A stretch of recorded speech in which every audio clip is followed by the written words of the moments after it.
almost hit myself. So your next comic told me out there that 1, he's very funny, and 2, he brought 11 of his friends. So 11 people get ready to get really fucking nuts, because up next is Tom Nelson. Yeah, I know that.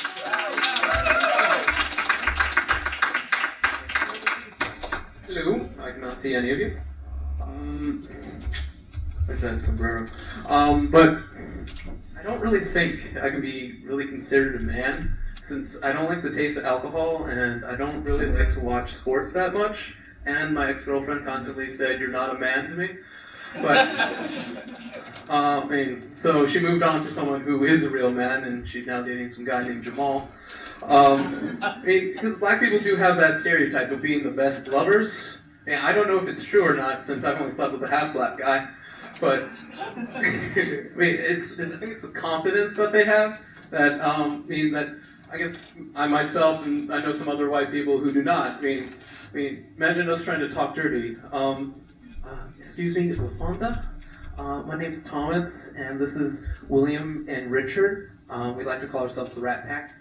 I was wondering if we could inquire if we could possibly run a train on the bitch. I have been able to move on. I was recently involved with a girl who was bisexual, which right off the tongue sounds amazing because she likes what I like. But I realized that it's not really that way. Because you're walking down the street with her, and then you start fucking and giving evil looks to all the attractive girls who walk by. And then girls' night out comes like hell night, because she's out, and then she finally comes home. You're like, who the hell is Jennifer? Don't even answer that. Just tell me why you left smelling like Britney Spears Curious and came back smelling like some other perfume. Like Chanel number 4. And, that's just the way it is. It's a little nerve-wracking up here, but I did go to a theater camp a while back, and I know you're thinking, he doesn't drink, he doesn't watch sports, and he went to theater camp? He is a man. But that's just, I don't know, at the theater camp, I did a performance of The Miracle Worker, which, for those of you who don't know, is the story of Helen Keller.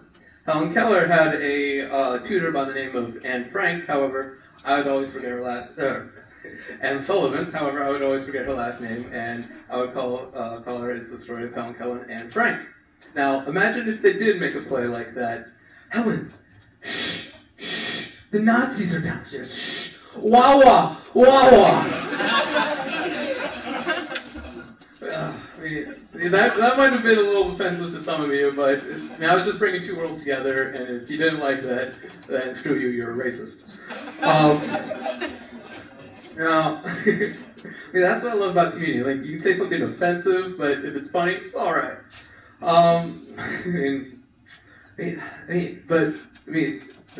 It's in this art form, like many art forms, now you have to be attractive to excel.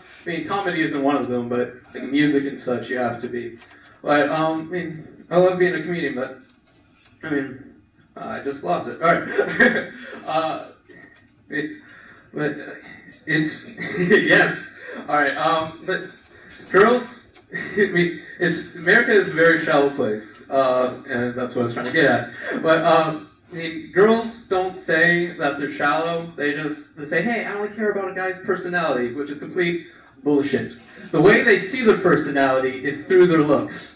For example, if you know that quiet guy in the back of the room, if he's ugly, hi, look at that Tim guy. He's so quiet and this weird and disgusting.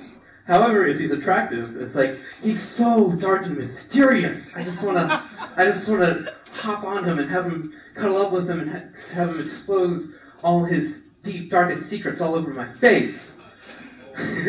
And then there's the gift giver type of guy, where if he's ugly, it's like, ew, he gave me roses and chocolate. That's so unoriginal.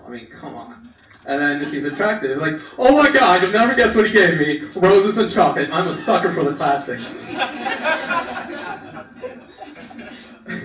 However, guys, we're liars and deceivers too. I mean, there's some questions that if ladies ask us, 99.9% of the time, we are going to lie. One of them is, what do you like about me? Most of the time we'll get the answer, oh, you have very beautiful hair, eyes, you got a sparkling personality. No.